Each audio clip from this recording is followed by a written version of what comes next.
So now that we think about all the data sources, right? So why did I bother to go through the different tools that are in place? So when you think about measurement and first party and third party data, well, the consumer of a lot of that data that you have internally will be your measurement solution.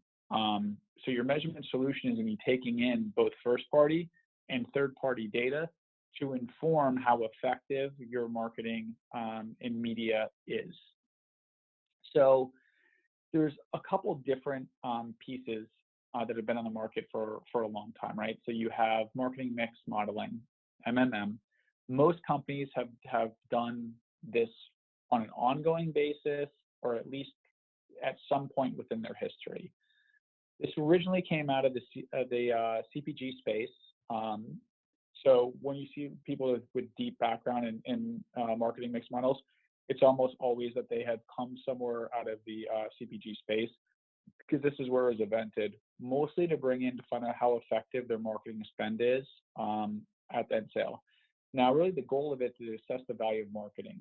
So contribution. So what it does do is allows you to say through methodology that this media contributed X to the bottom line. It also allows you to plan and allocate budget, usually for the following year, based off of price, promotion, all the P's you're bringing into it. The results come out as revenue by channel and some recommendations by channel. So pros measurement impacts aggregate sales, takes internal and external factors into account, which is extremely important. So what's going on in the economy, qualifies value or quantifies value for your brand itself. The cons are it's not very actionable for a marketing team. So it's slower. It tends to be done either annually, twice a year with clients. So the action is looking at a window that already passed, so you can't really take action going forward. Then the insights you're gaining out of it are not super informative. So as an example, it may say, hey, TV's been highly effective for you, so go do more TV. Now, we all know as marketers that you just don't go and do more TV. It's a, well, which channels, which day parts, OTT versus traditional. What are the different media? Was it 15-second spots? Was it 30-second spots? Was it brand messaging versus promotional messaging? It doesn't give you that level of granularity that you're looking for. The other thing that it tends to do is it averages all customers' behaviors, typically by zip code or DMA or store location, depending how it's grouped. So ultimately what it's saying is that everyone in a certain area behaves similarly, right? And so we know as marketers that that isn't true, right? So someone can live in the same neighborhood with you, have a similar cars in the driveway, have similar paying jobs, but what would tell you what kind of music in that signal that I would like versus my neighbor who may like country and I may like hard rock, right? As an example. So they're not necessarily the signals that you may be looking for from a targeting standpoint. Requires significant time series data.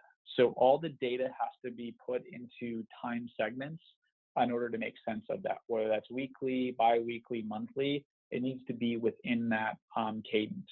Also, there is no ability to optimize in campaign. You're looking at results of things that already happened. So fast forward, we get to multi-touch attribution, right? So MTA. So MTA, the goal is really to look at your digital spend and optimize your digital spend. So the goal is to assess the value of specific tasks, program level budget recommendations, so getting granular, customer purchase path, so looking at journey. So your results are granular reporting for your dollar analysis, your user level optimization, so getting down into which placements are effective, getting into which segments those are effective with. So if you spent 100% of your money in digital, this is a very good solution for you, because it's basically saying, here's how effective your digital media spend has been. So really looking at where it really strives is measuring the impact of singular customer actions. So if you have a very strong signal, like you're an e-commerce site, tends to be a really good signal for you, right? So they saw this ad, they did this search, they then converted and they bought this pair of shoes. Straight path, fully understood, excellent at that. Calculate short-term impact in near real time, because again, it's digital data, so it's consuming it very frequently. And it allocates revenue by channel, so different tactics that you may be using. The cons of it is it almost exclusively optimizes to acquisition. So it's all about not brand building, but simply converting. Some businesses, again, it makes total sense. If you're more of an omni-channel business or have longer term goals, cross-sell, upsell, or if you have to do brand building and multiple touch points, it tends to be limiting. Requires cookie data. So it's doing a lot of cookie data with obviously what's going on with browsers. That can be challenging. Limited brand insight. So it's not giving you the true impact of your brand, and no offline media, no in-campaign optimization for any of that offline